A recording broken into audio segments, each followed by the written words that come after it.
CBS Radio Mystery Theater presents...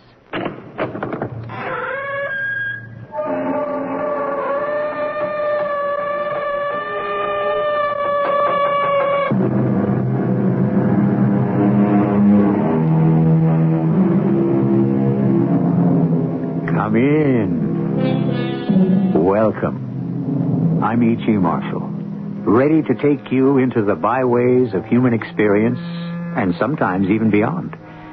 We are, after all, mysteries to each other. You may control what I do, but not what I think. And every once in a while, what a person thinks rises to the surface and comes out, and then there's the devil to pay. Meaning, of course, that you have to pay him for whatever evil deed you have done. Not always. Sometimes evil goes unpunished. Evil and misfortune, however, are linked, as a young Miami stockbroker, William Davis, found out. I don't know what happened to the bonds, Mrs. Paul, but I didn't steal them. Then who did, William? Nobody. There's nobody in the office who'd steal your bonds. They've just been mislaid. Oh, you don't believe that. They were stolen, and somebody's got $100,000. The blame is yours, young man. You are the goat.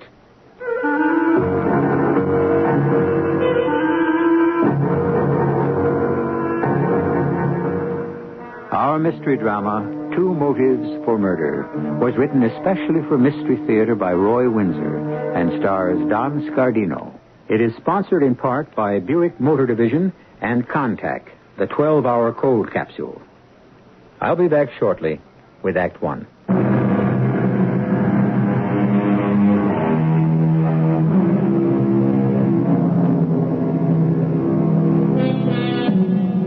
Like a ship on a calm sea, life sails on an even keel until a wind comes up or destiny turns you upside down.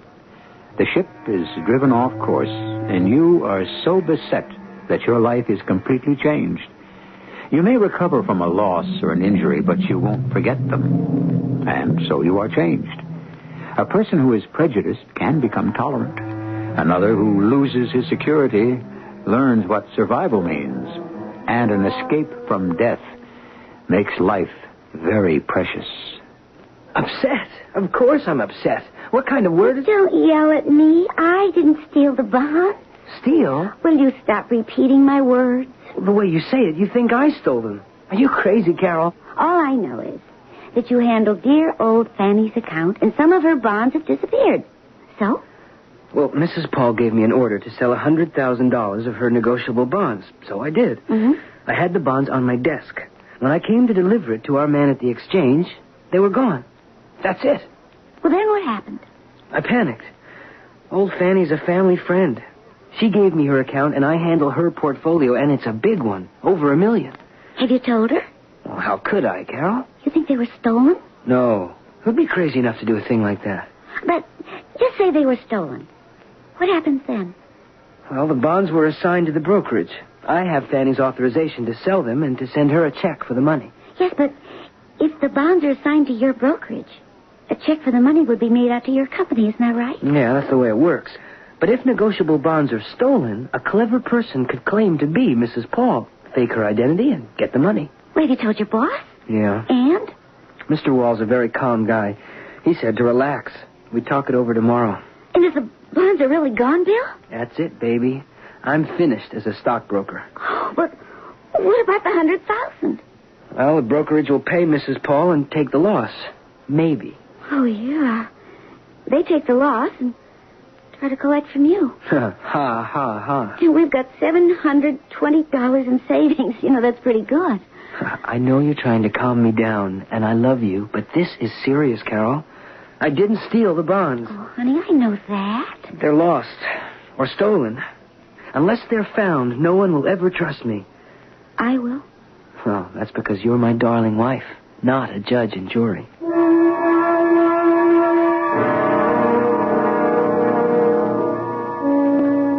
Sit down, Bill. Thank you, Mr. Wall. I had Evelyn bring in 2 cups of coffee. Oh, great, thanks. I spoke to the other partners last night by phone, and they insisted that I ask you the obvious question. You'll resent it, but Did you steal Mrs. Paul's negotiable bonds? No, of course not. Forgive me for asking. There's nobody here who'd steal from the customers, Mr. Wall. The bonds were mislaid. I've got to believe that. How could that happen, Bill? Well, I don't know. I'm pretty careful if I do say so. I had the bonds, and then I didn't. So could they have been lifted? Were you away from your desk? Oh, only for a few minutes. When Evelyn said you wanted to see me. Oh, yes, I remember. Well, it's a nasty situation. I don't want it to get to the papers. We'll turn the office upside down this morning and try to find them. What about me? Nobody thinks you stole the bonds, Bill. Just go about your business in a normal way. I'll try. What about Mrs. Paul? She's a family friend, you know, and... All right, I'll tell her. You might do that today. You can assure her that her $100,000 is safe. The firm will make it good. What happens to me if the bonds don't turn up, Mr. Wall? If I have my way, you'll stay on. Mrs. Paul has a big portfolio, and you're her fair-haired boy. Yeah, I won't be after she learns what's happened. Well, with all her money, she won't lose, Bill. Now, I'd like to have you stay with us. I don't know about the other partners, and I only have one vote. Well, we can talk about it later. Yes, sir. Tell you what, how about coming out on my yacht tomorrow? Oh, I don't know. That's very kind, Mr. Wall. Oh, Bill, you're tied up in knots. You've got to relax. A day on the water will do you good. I'm playing golf in the morning, so meet me at the marina about 3 o'clock. And bring Carol if she'd like to come along. Gracious me. I don't know what more to say, Mrs. Paul. I wonder who's got the sticky fingers. Oh, I'd forget that idea, Mrs. Paul. The bonds are lost. But maybe they fell into a wastebasket and were thrown out. Oh, you don't believe that, William. You're a meticulous young man. Well, I didn't put you in charge of my portfolio just because of family friendship, young man. I'm not a sentimental old fool. You know your business, and your advice has been sound. Best I've had. Oh, thank you. Wastebasket. Fiddle. Those bonds didn't fall into a wastebasket and get thrown out. Somebody's got them. Stole them.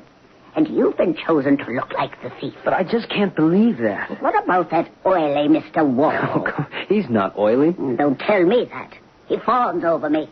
He knows I don't like him, but he likes my business. Oh, he's a hypocrite. Well, he's being very kind about the missing bonds.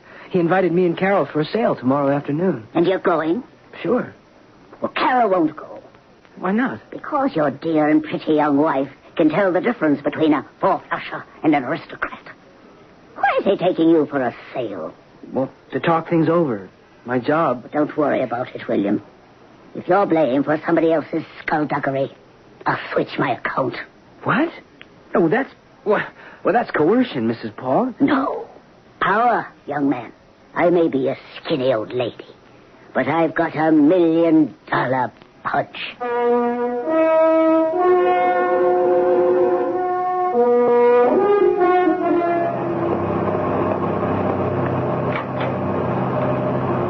Sit down. Relax, Bill. Oh, this is Frank Turner. Yeah. Hello, Bill Davis. My pleasure. Frank's a Broadway producer. Oh. You've heard of Aladdin's Court, the musical? Oh, sure. That's a big hit. I've had as big flops as Bert knows. They cost him a lot of money, huh? A few shows win, a few lose. We've done all right. Well, I can see that, Mr. Wall. The Pelican has a beautiful yacht. Not bad. Can sleep 6. This cabin is comfortable. Air conditioned. What about a drink? I'll mix them, Bert. Good. Gin and tonic for me. That suit you, Bill? Fine. I'll make that too, Frank. And ask the mate for the snacks, okay? Sure, I won't be long. Gin and tonic and snacks. I spoke to the partners, Bill. Oh. Bad? I'm afraid so. Well, that was to be expected, I guess. Well, they don't accuse you. They better not. No, certainly not. But the bonds are missing. And there'll always be those who think you took them. Next you'll tell me that the company holds me responsible for their loss of $100,000. Well, we did sustain that loss. I'll fight it. I'll ask my brother to recommend a lawyer. You'll hear from him. Oh, and you'll also hear from Mrs. Paul. Oh, yes, that's right. You were going to speak to her, weren't you? I did. She doesn't think I stole her bonds, and she doesn't believe that it was accidentally thrown out with the trash. She thinks they were stolen. I told you, Bill. That's what everyone will think. She suggested that maybe you took them. What? I'll sue her for saying that. Well, you'll have your chance. You'll hear from her if you fire me, and you have.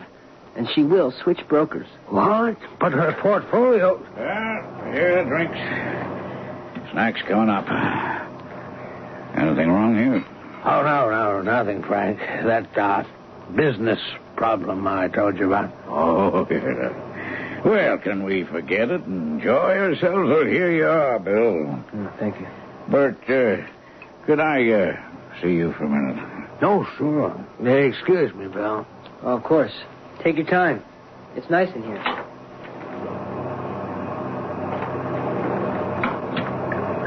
Well? It's all set up. How long? Oh, 5-10 minutes. Be out far enough, huh? Just about. We'll wait till it's completely dark. Then we'll take care of it.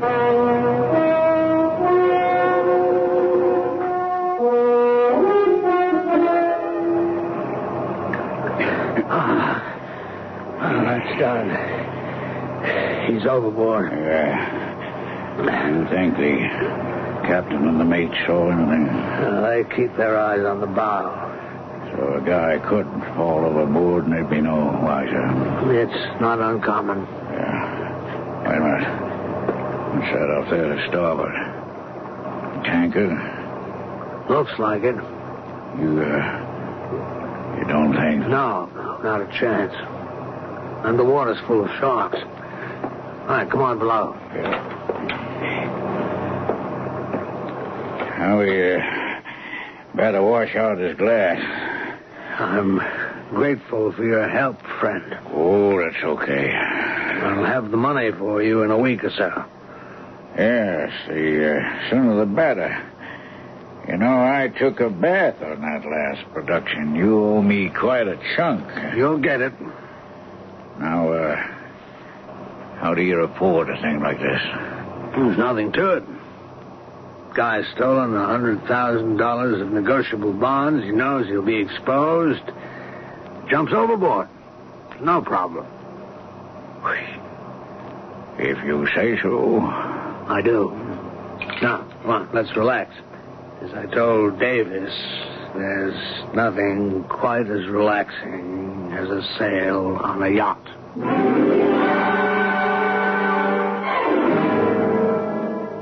There are 3 all-powerful evils: lust, anger, and greed. That was written 400 years ago by a wise man from India. Greed clearly is the motive that has driven Mr. Wall to dispose of Bill Davis. The man needed money. Bankrupt, he would topple from his position of respect. Even worse, probably, he would lose his self-esteem. For a pretentious man, that would be intolerable. More when I return shortly with Act 2.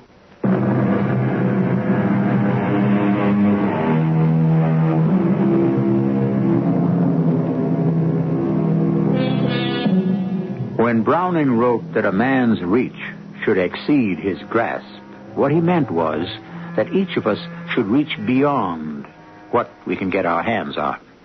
It has nothing to do with greed. The poet wanted every man to grow in wisdom, to reach for understanding, not to grasp for material things, often at the expense of others.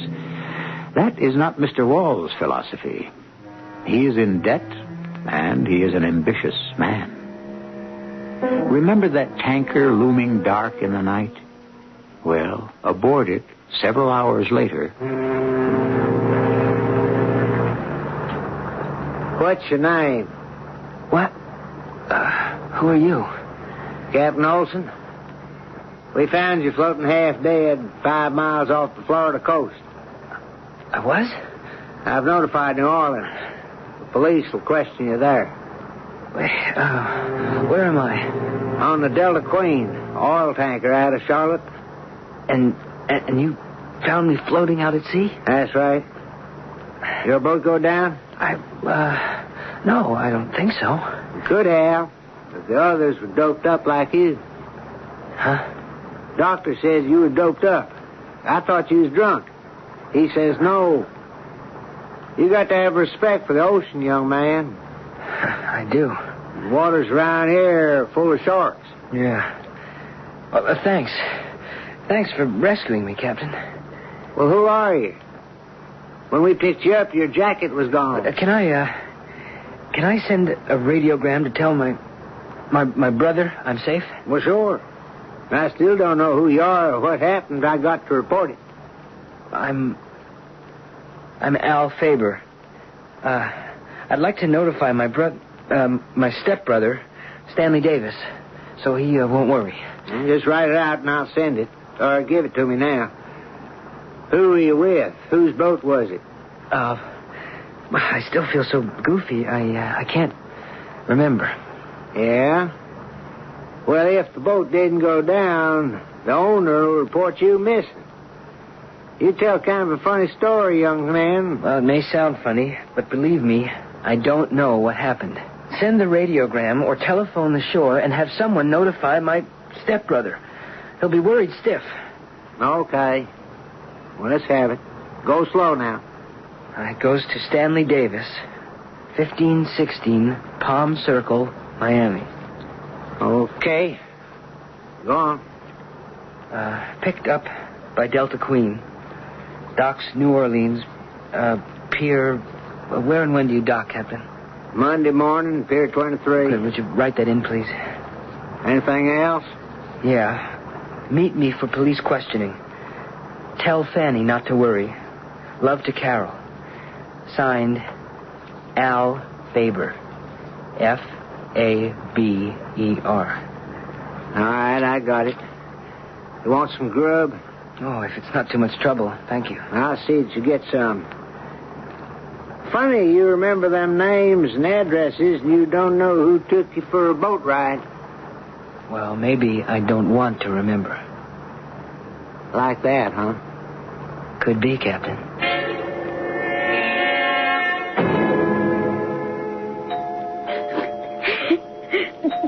Bill! Hello, Carol. Oh, Stan. I heard on the late news. Mr. Wall in the freighter. Wall was shaking when he told what happened. Carol, listen to me. Bill is alive. No, control yourself, Carol. Bill's alive. Close the door. But I heard... Now, be quiet, Carol. Just listen to me. Bill didn't fall overboard. No. Look at this radiogram. Who's Al Faber? Oh, don't be silly, honey. That's from Bill. Bill?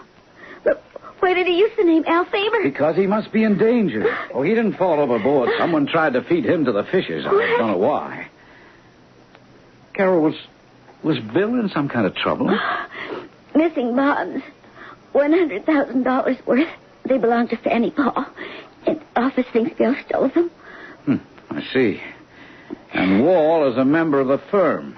A partner. Well, it's pretty simple, isn't it? Wall steals the negotiable bonds and makes it appear that Bill stole them. And then, regretting what he'd done, he was supposed to have committed suicide. Wall is the bird I want, Carol. I'm going to New Orleans. Now, wait a minute, not so fast.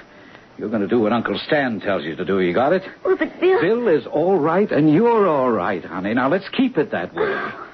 You're the young, grief-stricken widow.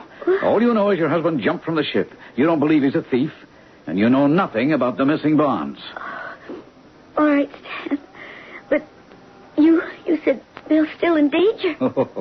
If Burton Wall knows Bill's alive, he'll hire somebody to murder him. Wall tried once, he'd try again. He stole those bonds, and he intends to cash them in. But what are you going to do? Well, tomorrow's Saturday. I'm going to fly to New Orleans and huddle with the police. I need their cooperation. You're not going to hear from me or Bill until you see us. So can you keep quiet till then? Sure, Stan. What about Mrs. Paul? Well, I'm going there now. She's an old friend of the family's. She knows Bill didn't steal her bonds. I'll prove it to her somehow. Good night.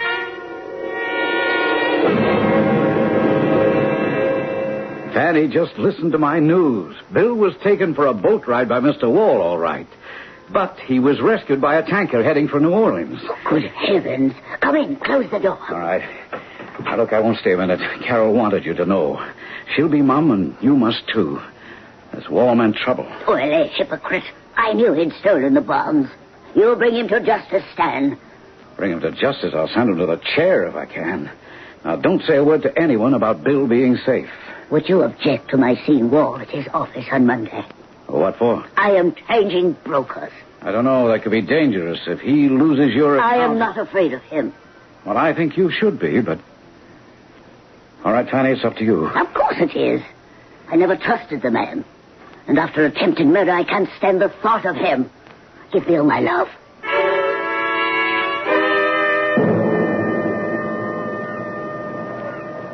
I'm glad that's over with. Thanks, Stan.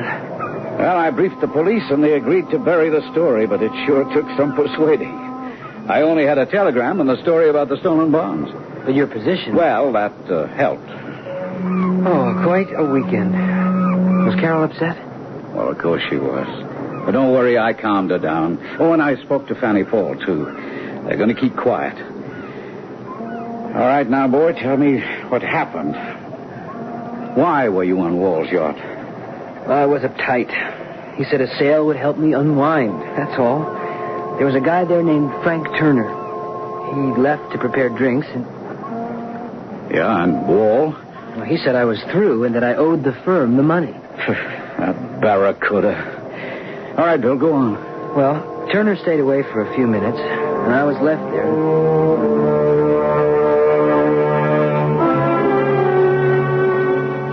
I share your grief, Carol.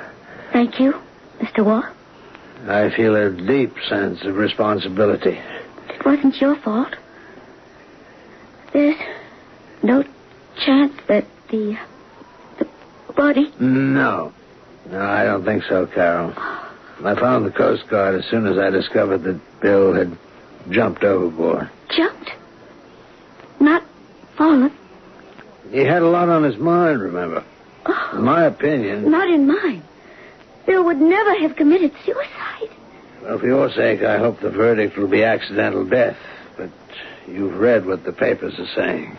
Because you were interviewed and said negotiable bonds worth $100,000 were missing. Well, they are, my dear.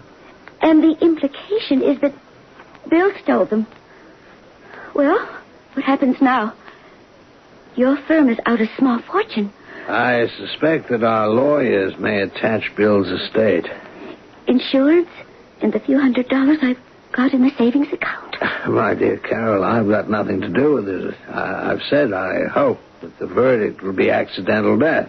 Because then the insurance will pay double indemnity, is that it?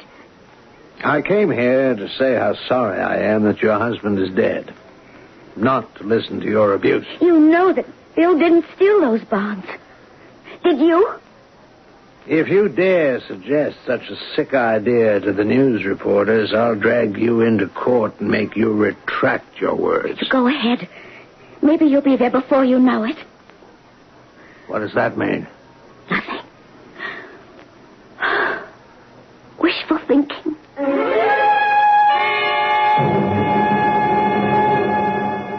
How's the sorrowing widow, Bart? She said I'd stolen the bonds. Huh? Shrewd. Based on what? Who knows? The devil with her. Well, the newspapers have been digging into Bill Davis's past. He was sort of the all-American boy. There's a lot of feeling that he fell overboard accidentally, that he didn't jump. But one shower reporter wondered if he'd been pushed. And that interview with Mrs. Paul, that wasn't too good. Forget chicken neck. It'll soon die down. Yes, Ellen. Who? Well, sure in. The chicken herself. I'd better fade. No. I want you to meet her. Let's hear what she's got to say. Oh, Mrs. Paul, a pleasure. This is Mr. Turner, a Broadway producer, and a good friend of mine. You need a friend after you hear what I've got to say, Mr. Wall. I beg your pardon? I'll come to the point. You are no longer my broker. What? Now, a check for $100,000 is being sent to you today, or you may pick it up if you wish. The stolen bond... Bill Davis is not a thief. Very well. He's not a thief. The bonds were lost, an accident, human error or stupidity. But you've had nothing but praise for our firm. Not your firm. For William Davis, whose reputation has been destroyed by those interviews you've given to the papers and to the television. And you've slandered his memory by hinting that he jumped overboard to escape prosecution. Well, I regret... You never touched those bonds. Did you? Oh, surely I did. They're in my desk drawer. Shall I get them for you? Do you know something, Mr. Wall? I believe you. But my mind is made up. Without Bill Davis to look after my investments, I shall not do business with you. My lawyer will see to the transfer of my stocks and bonds to another firm. Just be mighty sure that nothing else is missing due to human error. Goodbye. Why, that miserable old... Frank, I can't lose that business. She's got a few million with us. Yeah, well, maybe we ought to knock her off. Makes sense. Okay. Pay me my money and I'll go back to New York. You'll have to wait. I can't touch those bonds right now. Maybe if I return them, say we found... No. She'd still pull her account. Yes. We've got to try. You'd return the bonds? I have to. If we lose her account, the firm could go under. The publicity would be terrible. I can't allow that. The old lady doesn't like you, chum. She won't change her mind. And we can't resurrect Bill Davis. Now, I got debts to pay off. And you owe a chunk for your share of my last flop. Well, I can't pay it. I'm in worse trouble than I was in before. All right, go ahead. Sue me. Who doped Bill's drink? And who threw him overboard? He fell overboard. Sure he did, Bert. Sure he did.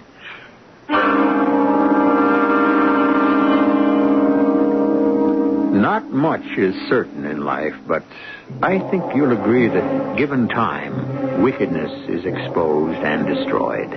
If we live long enough, we see the wicked for what they are. And that, without doubt, is what appears to be in store for Mr. Burt Wall. But we won't find out until I return with Act 3.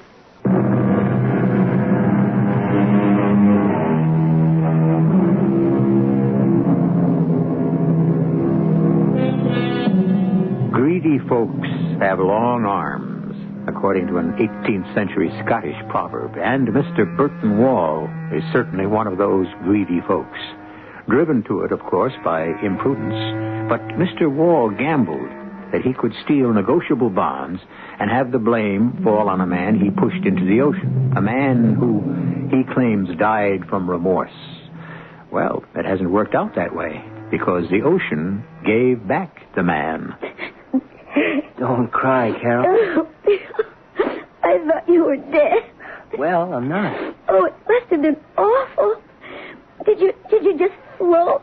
I must have. I don't know. I just remember Captain Olson standing over me when I came to. Oh, blessed Captain Olson.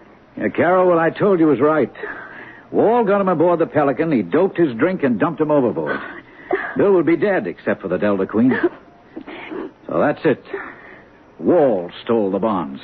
And Stan's worked Sunday and today getting information only he could get about Wall. Income tax returns, debts, everything. Wall was desperate.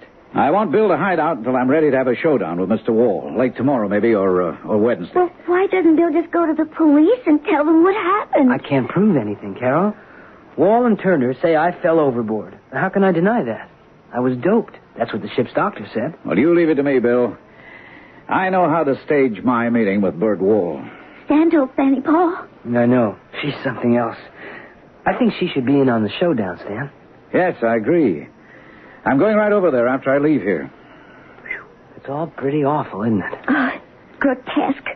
It happens. Bert Wall's a four-flusher and an evil man. Okay, Bill, keep hidden. I'll be on my way. Remember, you're still lost at sea.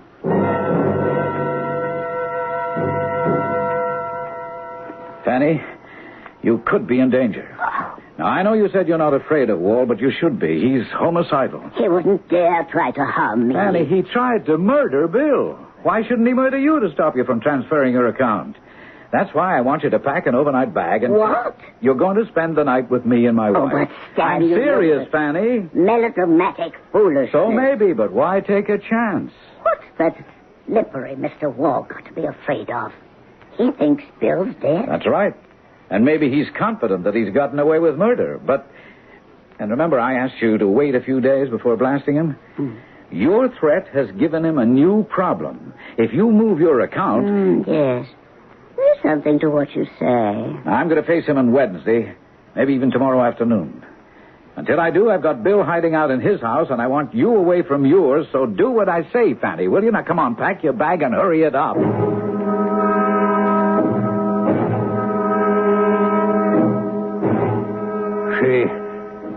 She's disappeared? That's right. Well, he's got to find her, Frank. She's gone, I tell you. He went through the old lady's house and it's empty. The lights were on. He said it looked as if she'd packed a bag in a hurry and just left. What time did he break in? 2 in the morning. With the lights on, he was cautious. It's some bad break. You got any idea where she might have gone? Davis' house, maybe. Families and friends. Fanny Paul was his godmother. Well, I can't have a hired gun just kill her in broad daylight. Assuming the old lady's with Mrs. Davis. You know, Bert, I think you've had it. I can find out if she's there. What's your excuse for calling on Mrs. Davis? Why would you see her after you told her you'd attach the estate? Because I will tell her the bonds have been found. So what? 2 things. I'll find out if Mrs. Paul is staying there, and second, well, don't you see, of course, it proves that Davis' death was an accident. He didn't steal the bonds because they've been found. Yeah. Maybe that's worth a try, Bert. If it doesn't work, you might still find out what's happened to the old lady. Okay, I'll take care of the rest. She's got to go home sometime. Have that man of yours hide out in Fanny Paul's house and be waiting for her. Now, all this data I've dug up with the help of the IRS and the police proves that he's so far in debt he's just about bankrupt. So he decided to steal. Mrs. Paul's $100,000 in my life. We've got enough to force a confession, I think. Do you have any doubts, Stan? Well, it's circumstantial evidence, and that's always tricky. We don't have enough hard, indisputable facts. It could be their word, Wall's and Turner's, against yours. Because I can't prove what's happened to me. Well, that's right. You were drugged. How do you know you didn't fall overboard? When are you going to face him, Stan? Late this afternoon. Well, I'll be there. I want to see him squirm. Fanny, I'm not so... Everyone out. Ask first who it is, Carol. Yes? Who is it? Mr. Wall, Carol. I have good news. It's Bert Wall. Okay, let him in. Yes? May I see you for a moment? After what you said to me the other day? Well, that was said without thinking. The firm has no intention of attaching Bill's estate, and there's no need to. The bonds have been found. Come in. The bonds have been found. Where? In the office. They slipped behind Evelyn's desk. My secretary. Her desk is flush with the wall. Why did she have the bonds? Because Bill gave her the bonds in a folder to place in a large envelope to deliver to the transfer agent. You see what this means? Oh, yes. It means my husband's name is cleared. But he's dead, Mr. Wall. Yes. And you know how all of us feel about that. Heartsick. You've destroyed his memory. Well, I intend to restore it. I'm calling a news conference this afternoon at 6. Does Mrs. Paul know that you found the bonds? I don't know where she is. I had a man call on her, but the house was closed and the lights were still on. I only hope she's all right. Well, why shouldn't she be? Well, she's an old woman, and accidents happen in houses. At her age, a stroke... Oh, she's fine. Is that all? Well, yes, that's all I have to say. Well, I have something to say, Mr. Wall. I am going to sue you and your firm for slander. Now, really, Mrs. Davis... Yes, really. Now, get out. Tell Mrs. Paul that we have her bond. And you'll still lose her account. Well... Why didn't you just kick him in the seat? Not Uriah Heep. Mealy mouth bigot. Now, wait a minute. He's calling in the press at 6, huh? All right, let's pay him our visit at 5. And then they'll have a real story to tell.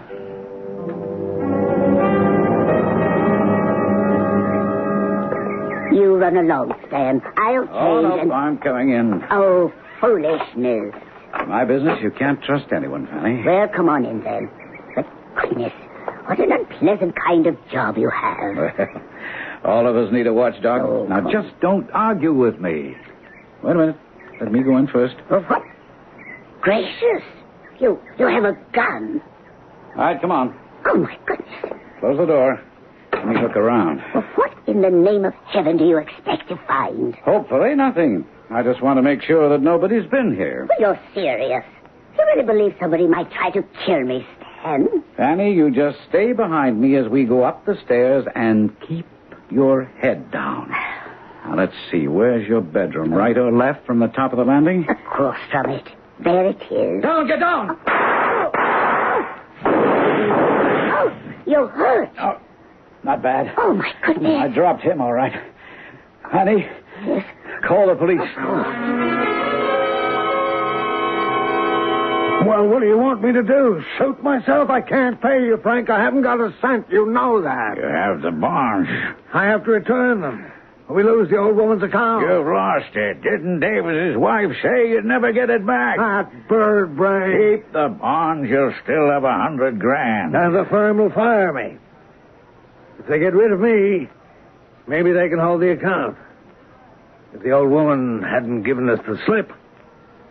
What's happening with that hoodlum you staked out in her house? He's still there.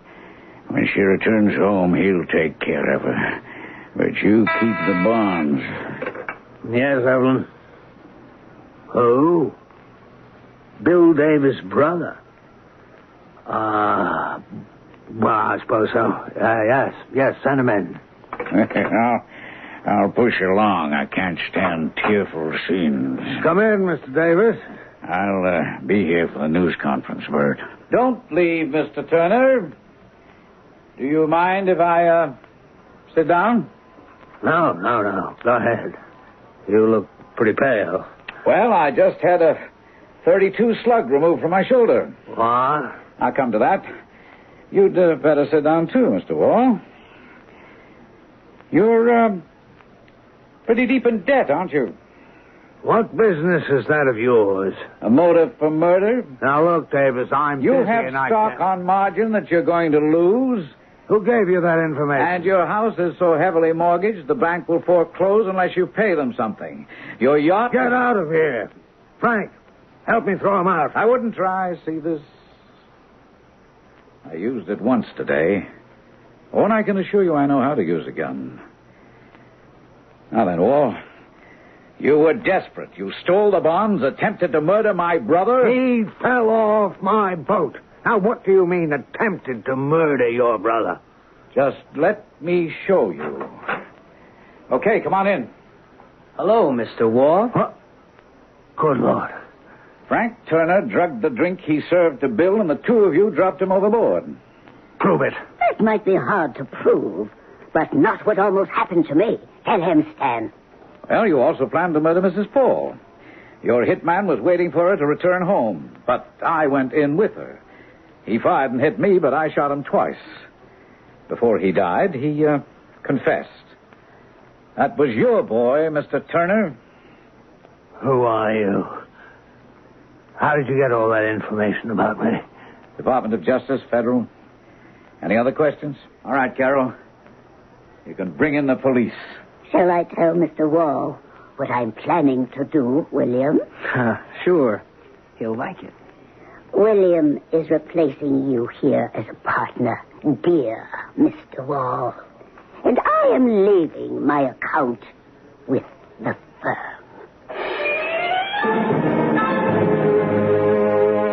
And so, one evil deed begets another. Greed planted a seed that grew into an attempted homicide, and then into another. We tell lies, some for convenience, some for advantage, and we don't give them much thought. What they rob you of, however, is a little bit of integrity, and if too much of it is eroded, you begin to lose a sense of value. Eventually, deception will hurt you more than the person deceived. More when I return shortly. Of all times to get hemorrhoids, why? Pregnancy is a major cause. What helps? Well, since you're expecting, ask your doctor before using any medications. My sister used Preparation H. For many women, Preparation H relieves occasional pain and itch for hours. Sounds good. Preparation H does more. Actually helps shrink swelling of hemorrhoidal tissue caused by inflammation. Even better. Preparation H helps shrink swelling of hemorrhoidal tissues. Use only as directed. Take your contact, take it now. Give your code to contact. Can your cold medicine fight the congestion, shrink the swollen membranes, help relieve the runny, sneezy, cloggy misery caused by every known cold virus? Are you sure? Contact can. Today's Contact does all that up to 12 hours, all day, all night, no matter what cold virus attacks. That's the wonder of Contact. Give your code to contact. Take only as directed.